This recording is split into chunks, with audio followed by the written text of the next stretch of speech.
it's like a piano because AI is easy to use, but it's not necessarily easy to learn. How should a leader be looking at this when their only reference is, oh yeah, we rolled out, Salesforce a couple years ago?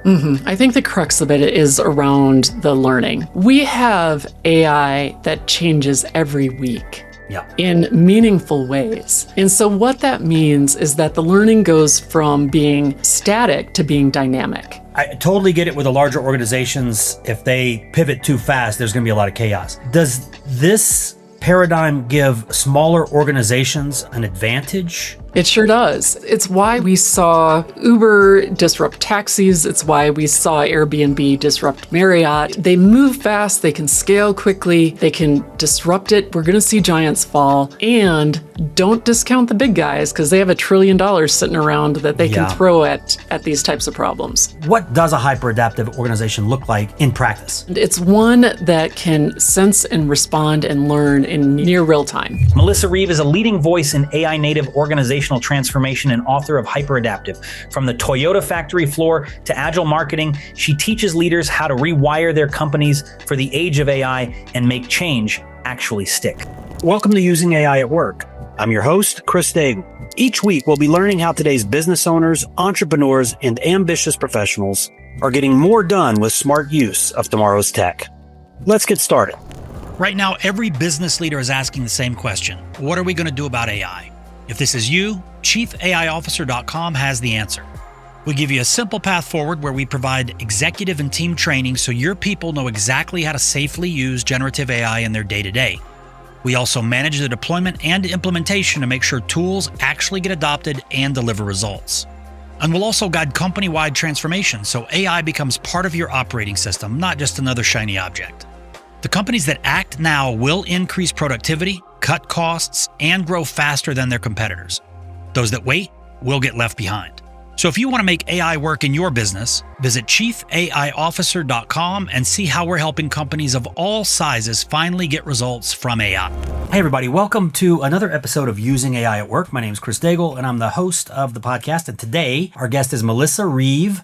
And Melissa is the author of a book that's soon to be released. By the time this podcast comes out, I guess it might already be available, on AI native organizations and this concept of the hyper-adaptive operating model. And I will be one of the first ones. I think I may have already purchased my Thanks so much. Copy in advance. But the book is called Hyperadaptive: Rewiring to Become an AI Native Organization. And as you listen to the interview today, I think you're going to realize that Melissa is the perfect person to talk to us about this.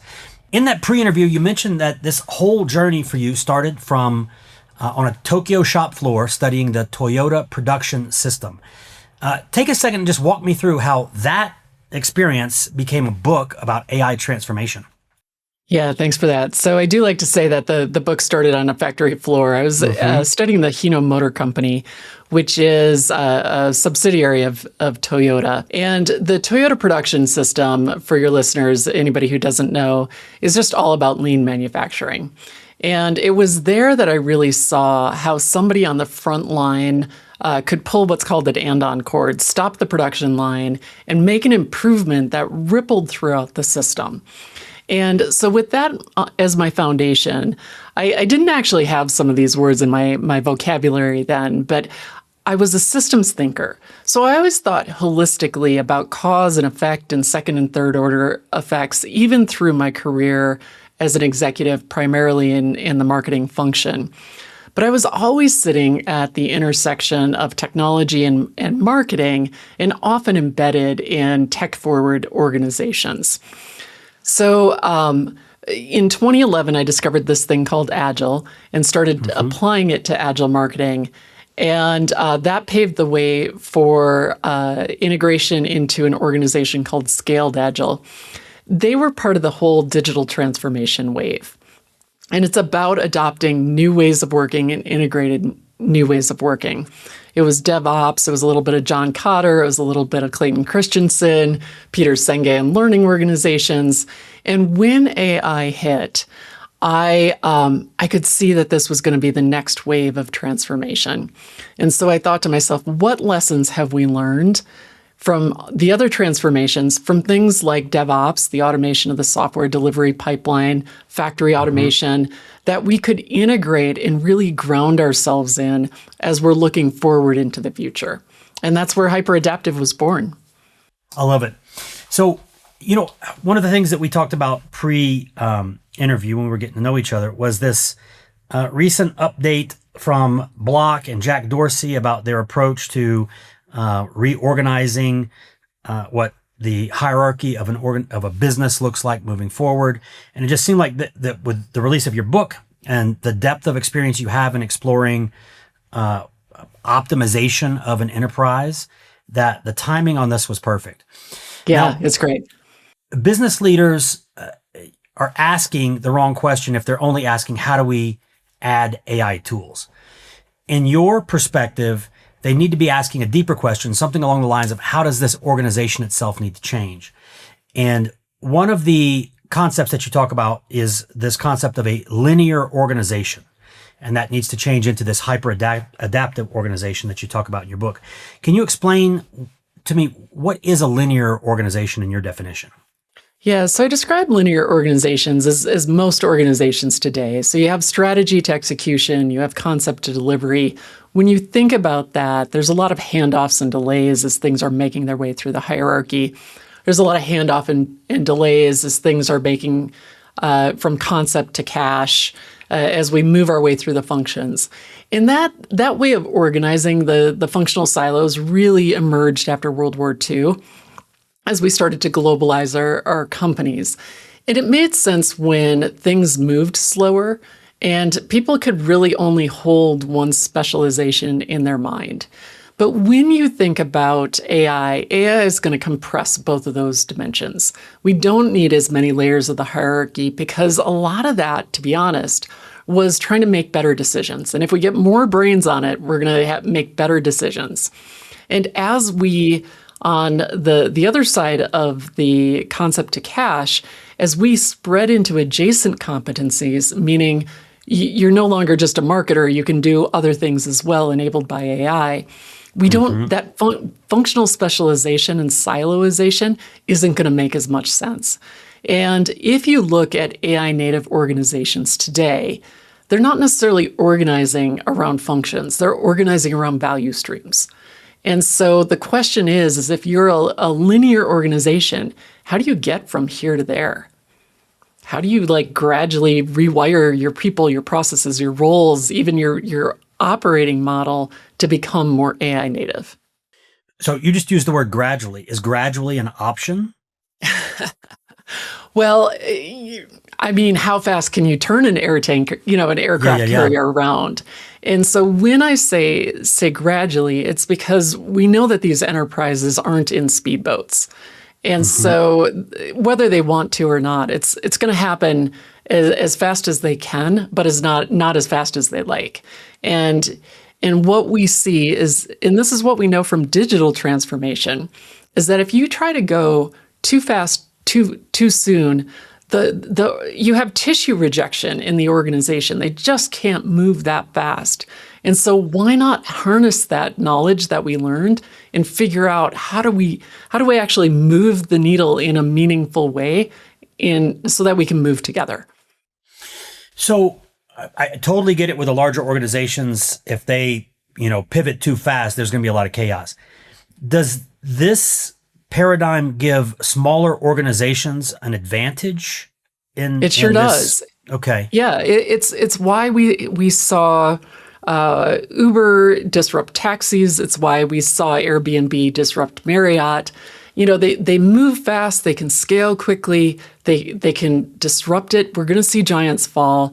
And don't discount the big guys because they have $1 trillion sitting around that they can throw at these types of problems.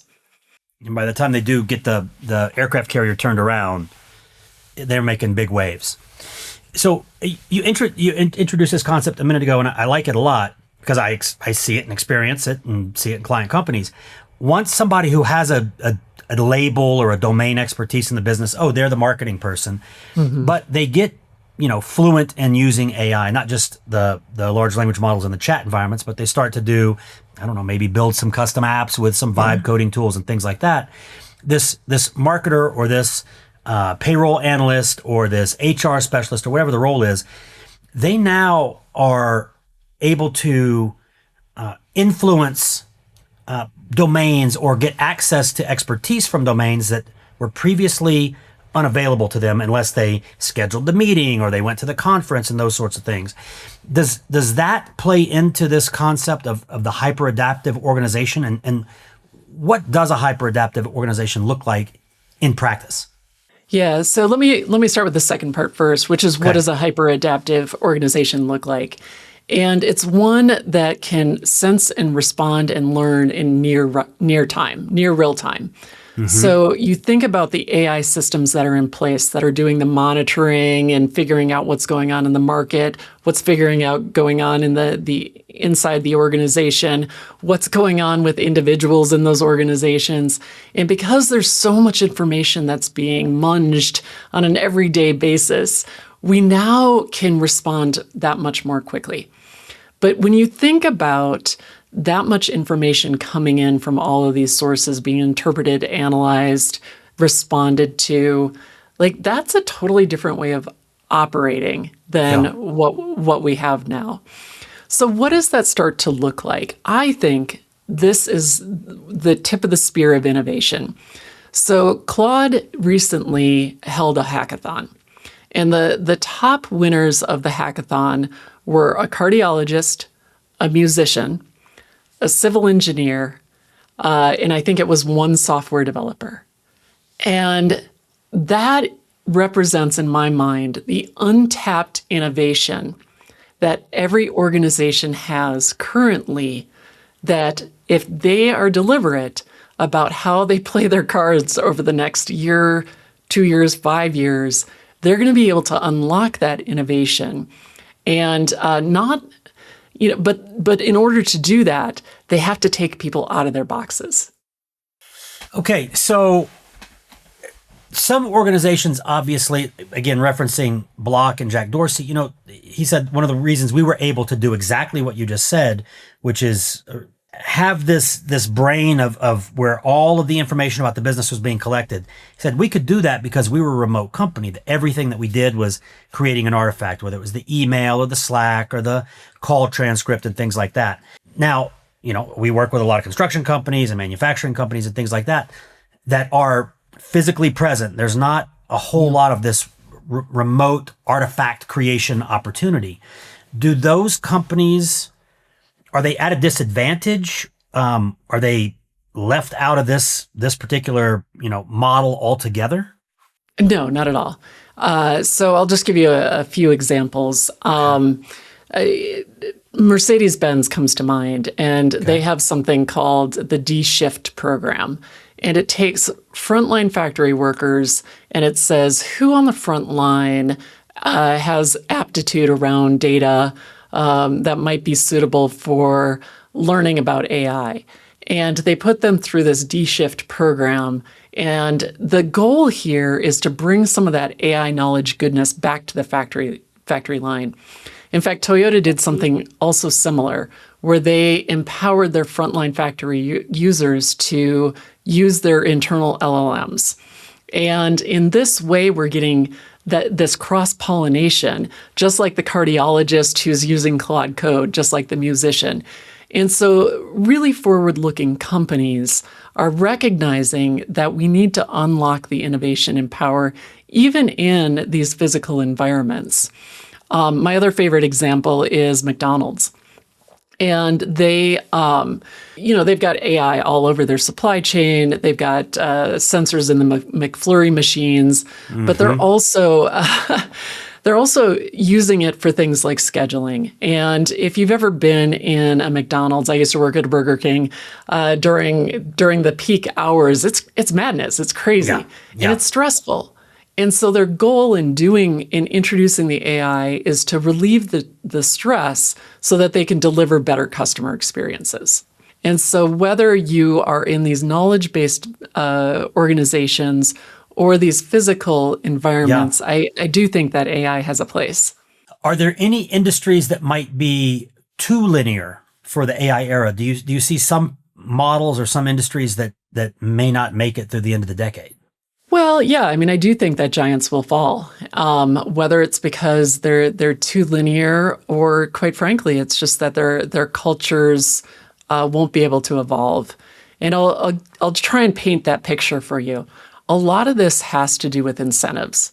And I know that's an odd place to point, but when you think about how organizations have operated for years, it's that you climb the career ladder, and when you get to the top, you have a lot of budget and you have a lot of people. And AI blows that apart. And so now if you have a big ego and you want to be managing a bunch of people and managing a bunch of budget, and you love your quarterly bonuses, I think the newcomers are going to blow that model out of the water. And if you can't pivot away from that, then I think you get stuck.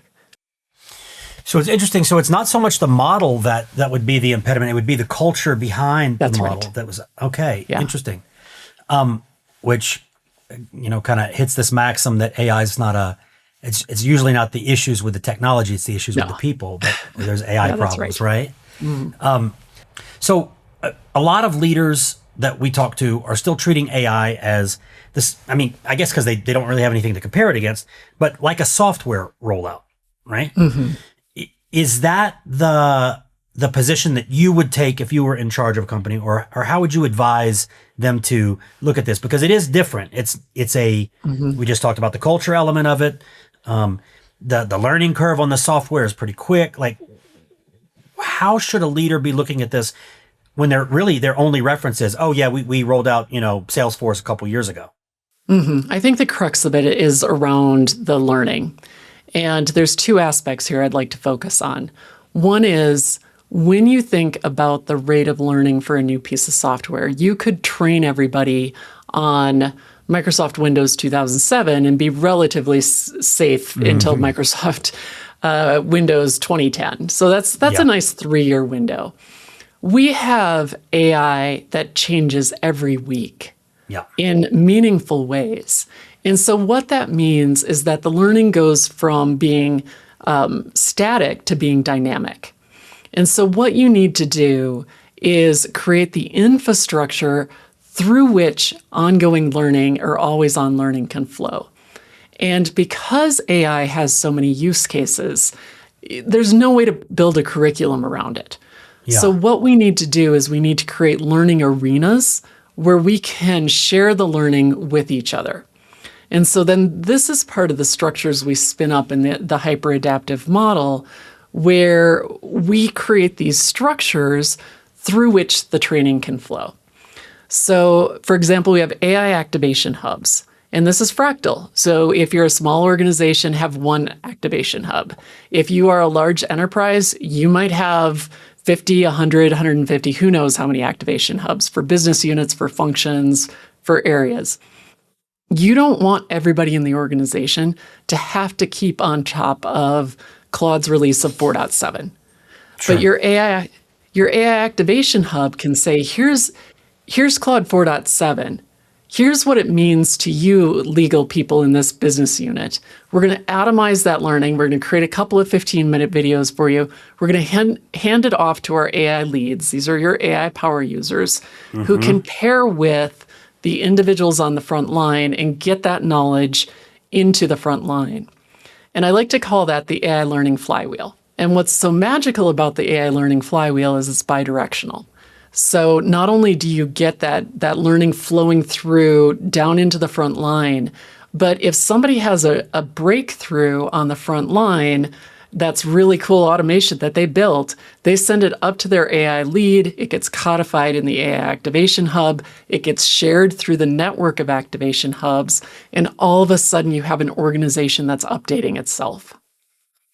So is this hub, it sounds like it's a group of people, but it's also a platform as well? It can be. It's a group of people who are tasked with things like, how is AI moving the needle? how can we atomize the training? What are the best practices that should be shared? And so maybe they have some software that's there too. I talk about an AI knowledge engine to house the best practices. But it's infrastructure that I think most leaders haven't figured out they need to be funding. So is this hub participation, is that a part-time role for an employee or a staff member? Is it somebody that is their job? They're part of the AI education environment? I think that's for each organization to figure out, like if they want to beg, borrow, and steal, or if they can fund it. Here's what I say. When we rolled out PCs in the 1990s, we didn't really treat our IT help desks as part-time positions. Like we recognized we needed an IT help desk. We recognized we needed entire IT departments to support this new powerful technology that we were putting on everybody's desks. Somehow, with AI, which is even more powerful, we think that it'll just magically happen. And I feel like that's one of the disconnects. I totally agree that we call it, bring your own AI. We talk to companies and they say, "Oh yeah, we're using AI." Well, what are you using? I think they're using this, and she's got an account with so and so. Like they haven't thought past the fact that we're using it. Yeah, but are you using it safely? Are you using it in an orchestrated manner? Are you using it to its full leverage? So, like, I guess what what's the disconnect? Yeah, what's the disconnect? Yeah, so I like to say it's like a piano because AI is easy to use, but it's not necessarily easy to learn. So anybody can walk up to a piano, start dinking on the keys, but it needs a lot of reps. It needs some practices. It needs lessons to really be able to play a song. And that's the deception of AI. And so it feels like it should just install itself. I like that. It feels like you should just be able to show a video and it'll happen. But it's more nuanced than that, and it takes time. And so we need to support our humans in this transition. And we're reinventing processes along the way. And so what happens then? What happens to the communication? What happens to the decisions? And all of this takes some deliberate action. And I feel like that's part of the disconnect. So one of the things that we do when we're working with the companies, our version of the AI hub is we call it an AI council, and it's representatives from the departments. Ideally, it's a decision maker in that department plus one or two AI enthusiasts. They come together, and the idea behind the council really is to push pilots through. Yeah. But we always open the meetings with sharing wins. And the reason that I like doing that is because we've mentioned culture. I've made some mistakes with change management earlier in my career. I know how important this stuff is to not just come in and go, do it, right? Yeah. And the reason that I like to start with those wins in the conversations is because I can look over there and go, oh, they're not smarter than me. They're not, higher up the chain than me. They're a peer.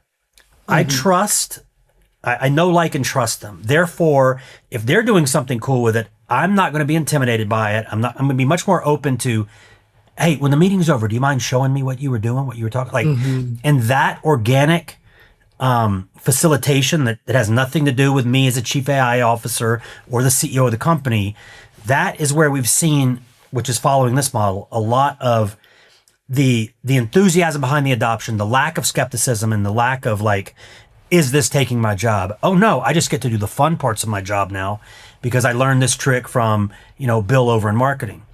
So the IT help desk makes a lot of sense.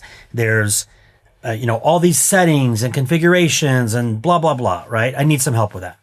With AI, I can ask it a dumb question. I can ask it a smart question. It's going to give me an answer. So what is the AI equivalent of this help desk? Is it the hub? Is it somebody? Yeah. And so these are what we're starting to articulate, and what you've naturally gravitated toward are what I call support structures. And if you've spent time in the transformation space, you might have heard of John Kotter. And so John Kotter and Leading Change talks about exactly what you said. How do you take the people who are at the front lines of the organization and start to activate those to get your early wins, to build the credibility? And how do you create the peer-to-peer support networks that cause things to spread? So what I've done is I've codified those and started to articulate those and articulate the relationships between those different support structures so that it can spread. And organizations, and we know that these patterns hold with the AI because leading organizations that I researched for the book are already using them. And I'll give your listeners just a sense. Like PricewaterhouseCoopers has something that they call prompting parties. And when you think about everything we've been discussing, that peer-to-peer learning, how do you create what I call a learning arena for that social learning to happen? That's a prompting party. And we get people with like work together. It sounds fun. It sounds like there'll be pizza. It sounds like it'll happen on a Friday afternoon. Sure. And all of a sudden, we start to get what I call social contagion and learning contagion. It's this momentum that starts to build in the organization as people have their aha moments around AI. Yes. And then we've got the support structures to spread it and scale it and sustain it. And that's the equivalent of the help desk is the investment in these support structures. Great, you have AI leads. How are you supporting them programmatically? Do they have a dedicated role? Great, you have your AI Center of Excellence, what I call an AI Activation Hub. Great. Are those dedicated people? Is it being funded? And that's, if there's one unlock for your listeners, I think that's it. You know, coming from marketing, you might be familiar with Robert Cialdini and his concepts with influence. And one of those concepts is social proof. And essentially that's what this social contagion is that like, oh, they're doing it and they like it. They're not scared of it. They're using it. Oh, they're doing cool stuff with it. I must as well. So I love that a lot. I mentioned it earlier, but we talked to executives. They're all excited about AI, but there's very little oversight, very little governance in a lot of these companies, and very little it's not that they're naive, but they're caught up maybe in the shiny side of the contagion.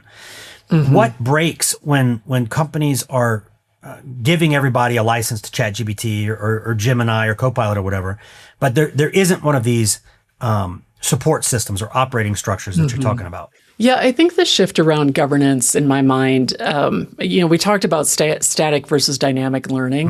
And I think we also need to be thinking about static versus dynamic governance and layered governance. So I feel like the way governance has looked in many organizations is that it's a committee of people who are deciding the guardrails. They're meeting on a quarterly basis, whatever that looks like, and then they're codifying out on the internet, where two things happen. One, it promptly gets forgotten. And two, L&D picks it up and turns it into some training and makes sure that everybody checks the box. And if they're like my husband, he's listening to it on 3x speed and takes the test 4 times until he gets it right. Like, is that really what we want for our organizations? And so what I advocate for instead is what I'm calling dynamic governance. So you still need that cross-functional group of people at the top who decide the guardrails for the organization. But they're now meeting probably every 2 weeks, every month, a much more frequent basis. And they're housing their policies into a custom GPT so that anybody at any time can query it and say, hey, I'm thinking about doing XYZ. I like it. Yeah. So it's that. And then there's a couple of other layers, right? You might want to interpret that at the functional layer. Your AI leads, your AI activation hubs, they're also your frontline guardians. And so in this way, again, you're creating these systems that can keep up with and monitor the governance as in a much more fluid way. That makes a lot of sense. So let's talk about this, because we typically will address the governance and the creation of a use policy in the same kind of conversation, right? Initially, because a lot of companies, and they're not necessarily the same thing. I like this idea a lot of, okay, we've got a governance element that meets within the organization, and as they make changes, they update a mechanism like a custom GPT that anybody in the organization can do and get really real time. Hey, how do I do this? Or is this allowed? Or what tool? Love that idea a lot. Can you do the same thing with a use policy, or do you kind of see them like intertwined here as far as, and I'll tell you like some examples. Sure. Some like red light, yellow light, green light. Hey, you can always use the tools for these activities. You can use the green light, right? Yellow light is, you can use the tools, but like clear it with the hub or your leader. And then red light is like, you can't do it. Maybe somebody else in the organization can, but you can't. So how would you recommend that I move forward with the idea of the dynamic governance, which again, I love that. Is there a dynamic capability with a use policy? Yeah, I think it looks the same. I think it looks similar, and I think every organization should build this for themselves, and they'll figure out what and how it looks like. Yeah. I could almost see it as you're invoking skills, in the language of Claude and Anthropic, where, now it's the governance skill. Run what I'm trying to do by governance, run it by my use cases, and run it by success patterns. Has anybody ever done it before? What did they learn? Okay, so this is I'm going to leverage this. Actually, we're going to update our procedure here. Big takeaway. Okay, changing topics just a little bit. What should a company do with these AI gains that they're getting? So we've got the hub, we've got adoption, we've got the social contagion. People are sharing the stuff. We're starting to see, measurable but anecdotal wins in the different departments and that sort of thing. But all of a sudden, first off, how do you recommend that a company? Because here's the issue. We're working with somebody and they're getting wins, but it's 15 minutes here. It's an hour once a week here. And it seems like small things, but I've heard Leah Motley call it layers, not leaps, right? Those layers, they compound. How can a company capture those, like beyond just I know they're doing it over here, but I don't know how much time they're saving. Do you have any suggestions on how a company could capture it? And then once they have captured it, how do they plan on redeploying that human bandwidth or leveraging the gains? Sure. So I think there's a few things I'd love to tease apart here. One is, that the measuring is part of this AI activation hub again. So they're the ones who are saying, hey, we just got a huge win over here, save these guys, 40 hours a week. Where else can we redeploy this throughout the organization? But you need to have somebody whose job it is to monitor that stuff and spread it. So that's one thing. I think the second thing is leaders or listeners need to really be thinking about the J curve. So we talked about how AI is easy to use, not easy to learn. And so, you're getting 15 minutes here and there. Where are you on that J curve? And, where you're slow down to speed up. And then the other thing is really thinking about what you're getting out of it beyond productivity. What I mean by that is, in my own experience, I've noticed that I've been taking shortcuts all over. I don't do the analysis that I really should have been doing. I'm not doing the research I really should have been doing. The quality of my slides isn't that great. And so we as organizations, especially in organizations that have been just whittled down to the bone over years and years and years of layoffs, have really started to cut corners. And so I think if you're a leader, really start looking at your teams and saying, hey, are we gaining productivity, or is really quality improving? Are our outcomes improving? Are we delivering better customer experiences like McDonald's is trying to do? And think about what your AI North Star is. Like, what is it that you're trying to achieve with AI? And then measure against that, not necessarily your 15 minutes gathered here or there. So, from, again, experience talking with leaders, when you say clarifying what it is that you want out of AI, most of them I would say, certainly productivity, maybe increase EBITDA by slashing, SG&A costs, because the knowledge work is where there's a lot of, obviously the quickest gains from the generative AI. But beyond just the productivity, what are some common goals that you think they should have? Yeah, so I just gave a talk where we talked about what do you do with the excess. There is excess that's being produced. And do you just harvest the gains? Like we talked about Jack Dorsey. He just harvests the gain. He was like, okay, well, bye-bye, 4,000 people. Yeah. Well, one, that's going to take a pretty big hit to your public-facing audience, right? Do I want to go work with him right now? Maybe not. I think the other thing that organizations need to think about is job displacement and how we're going to shepherd people from one area to the other, because you could also be reinvesting in people. and saying, we're going to redeploy people into R&D, or we're going to reimagine our organization. So in the fifth stage of the book, I profile an organization called Ping On Insurance. And this is an insurance company out of China who started their AI journey in 2008. And the first thing that they said, that's a while ago, they said they were going to get their data house in order. And they just started as an insurance company. But as they grew, they realized the connections between insurance and healthcare and finance. And so they were able to start to reimagine a new customer experience where they learn you get laid off from your job and you might need a different financial support. You might need mental health support. Your health might be impacted because of this layoff. And they've created this customer ecosystem where they leverage the data to create new types of experiences for people. There's an organization that has grounded themselves in their customer and grounded themselves in what they do very, very well. And I feel like those leaders who are at that point need to be reimagining what the purpose of their company is and how they can recreate experiences for customers. So how does a company know, do we reduce headcount or do we, because look, the people that I deal with, they're busy. The idea of, reimagining our organization is, I'll think about it when I'm walking the dog, but I may not like that's a big effort, or at least it sounds like it's a big effort, right?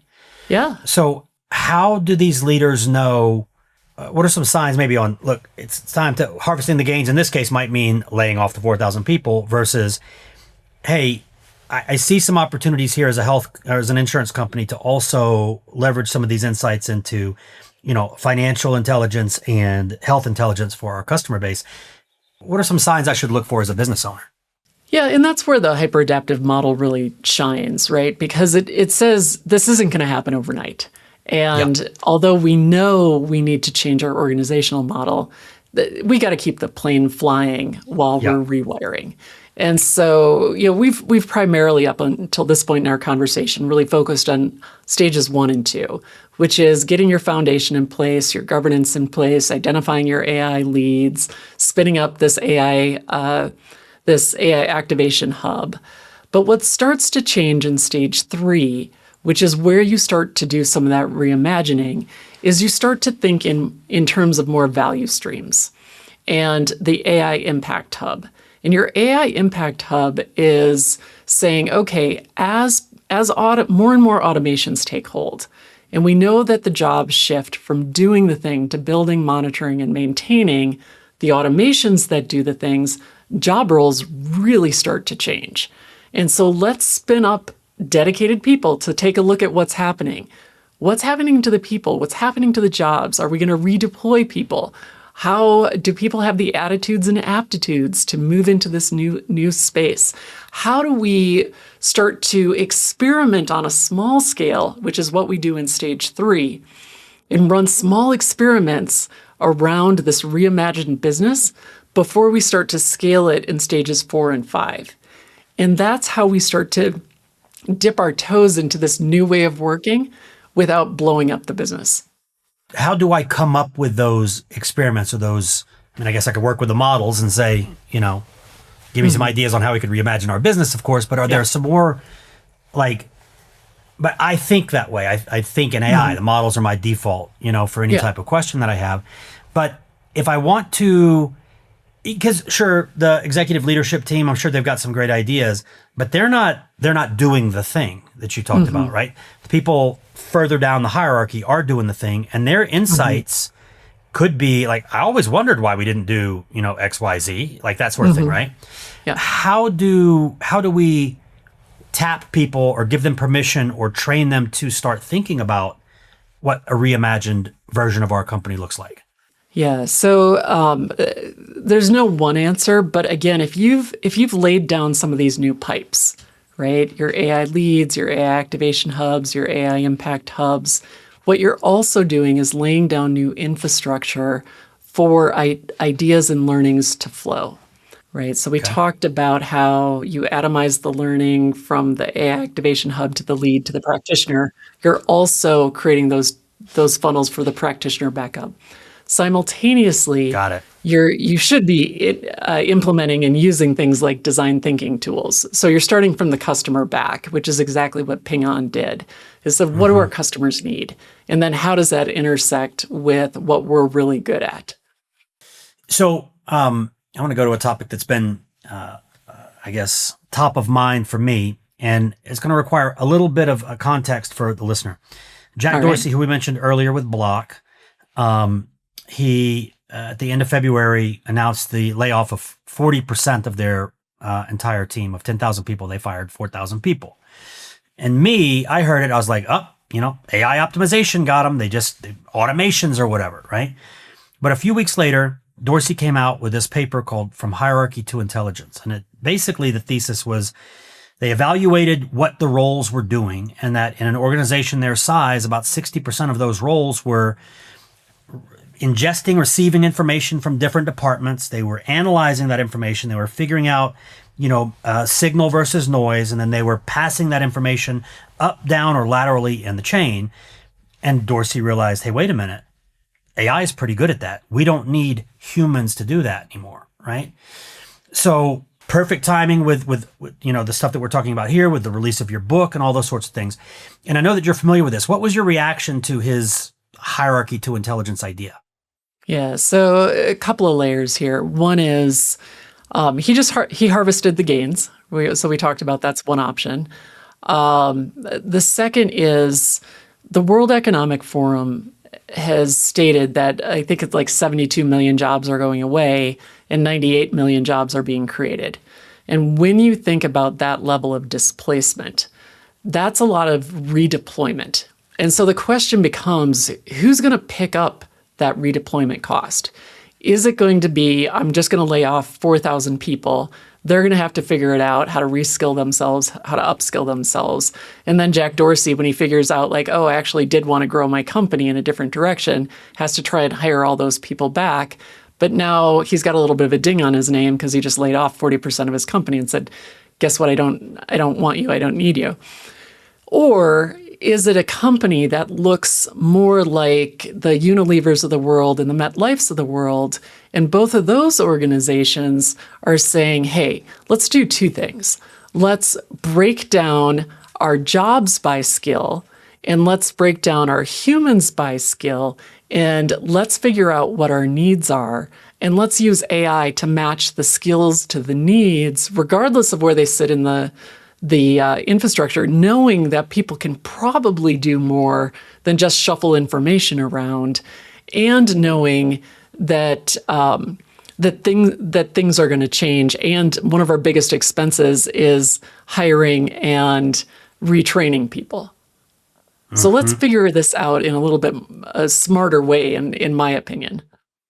Now, one of the things that came out of this, and I think I might have mentioned it in the pre-interview that we did, but this quote from Henry Ford about, if I asked my customers what they wanted, they would have said faster horses, because they couldn't really conceptualize what this hyper adaptive organization would look like, right?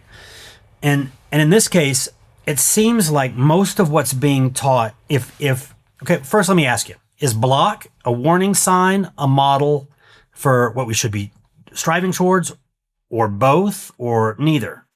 Well, I think, let me articulate how I think organizations look in stage 5. I think they look like they have innovation circles. So this is your internal venture capitalist trying out ideas, experimenting, has its own funding mechanisms. The middle layer starts to look like value streams and cross-functional groups of people being funded long-lived value streams. And then you might have a stable layer of people who keep the lights on. They're funding the infrastructure. That has its own funding stream. So is Jack Dorsey wrong in his vision? No, he's not. Absolutely, the hierarchy compresses. Absolutely, the organizational model starts to evolve.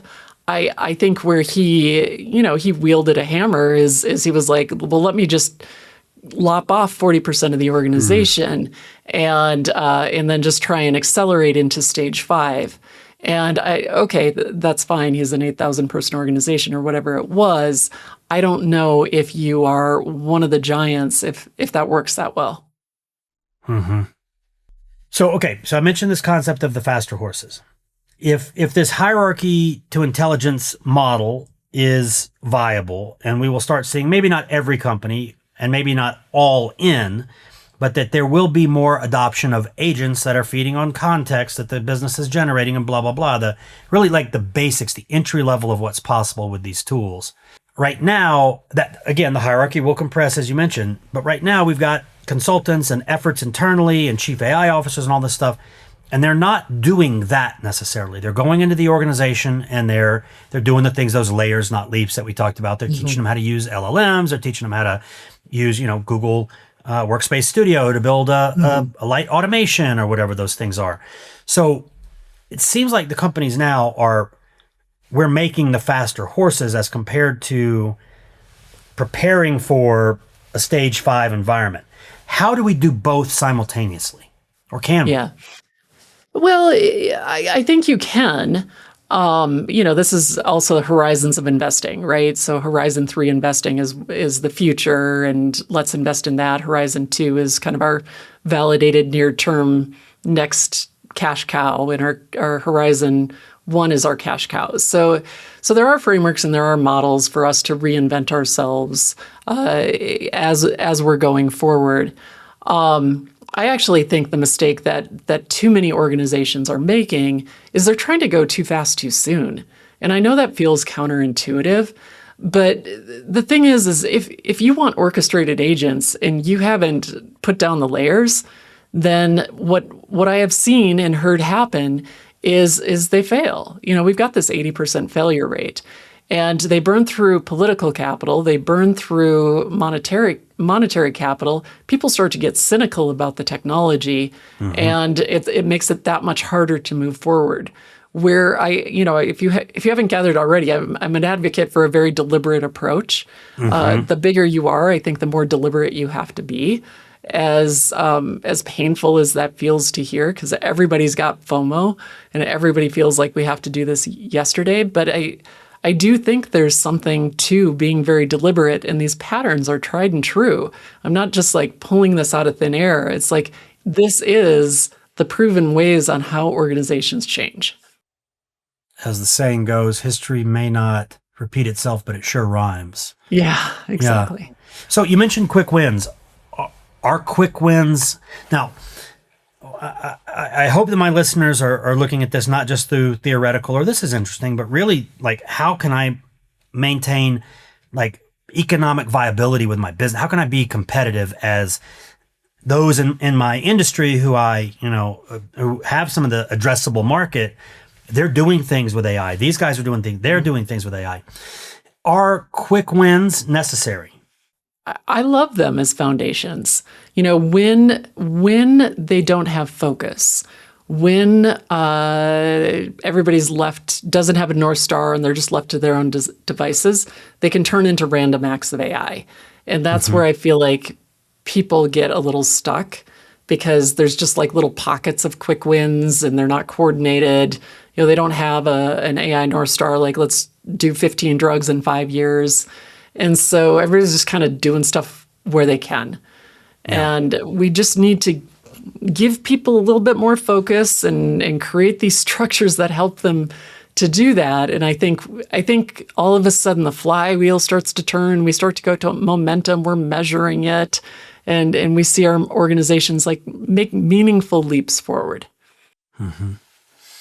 So I'm looking forward to the book because like this conversation is where I spend a lot of my time thinking. Using the tools, easy stuff. Like thinking about how to use the tools, I've already kind of like rewired my brain. But what does it mean for the business of tomorrow is a subject that, as a value for my clients, I want to make sure that we're bringing them valid perspective about what's around the corner. And I think that the conversation for sure today opened that up, but the book will as well. So I'm looking forward to that coming out. Melissa, what would be the kind of like the number one takeaway or something that you would want a leader to think about as they're anxiously awaiting the arrival of their pre-order of your book? Well, I think start thinking about what your version of the help desk is. I've put forth some structures. We've talked about them today, and that you can invest in this side of the business. That AI is more than just shopping for licenses. It's more than building a video training library. It's about building some permanent infrastructure, and start planning for how that looks, the people you tap, and how you would fund that. Love it. So everybody, again, we get authors on here and that sort of thing, and we're always interested in the topic, but this is one we're paying a lot of attention to what this organizational structure of tomorrow looks like here at Chief AI Officer. So this is a topic of all the topics that are out there. I think as a leader, for sure, this isn't necessarily the tactical stuff, but it is something that you need to be thinking about as the technology accelerates, as your people are becoming more literate, as the demands for this type of contribution to your organization are going to only increase. So a big endorsement for literally pre-ordering the book. So Melissa, thank you so much for taking the time, and I wish you all the success with the launch. And again, literally, this will be one that we'll be studying internally with all of our Chief AI officers. Thanks so much for having me on the show, and really appreciate the time. Thanks, everybody. And for those of you still on, listen, if you got something out of this episode or any episode, the only thing that I would ask is that you share something with those of your peer group or your friends that are on this AI journey and they haven't quite figured it out. I'm not gonna say we figured it out, but we're working on it. So if you think that this could help somebody that you know, please let them know about using AI at work. We'd really appreciate it. And we'll see you next week with another amazing episode. Thanks, everybody. Thanks for tuning in to Using AI at Work. Don't forget to subscribe for more conversations about how to use AI at work. And a special thank you to our sponsor, Chief AI Officer, for empowering businesses with AI education and training. Visit their website for a free AI readiness assessment and AI strategy guide to help you get started using AI at work. That's www.chiefaiofficer.com. Follow us on Twitter at the handle Using AI at Work, and visit www.usingaiatwork.com for free resources to help you harness AI in your role.